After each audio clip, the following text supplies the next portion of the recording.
जैकबाबाद में आज पुलिस और पाक रेंजर्स के दस्तों ने फ्लैग मार्च किया।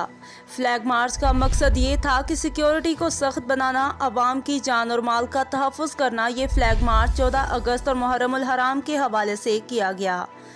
क़यादत SSP जनाब शमाल रियाज मलिक और पाक रेंजर्स के अफसरान भी शामिल। पुलिस और रेंजर्स की भारी नफरी पूरे शहर जैकबाबाद का गश्त किया।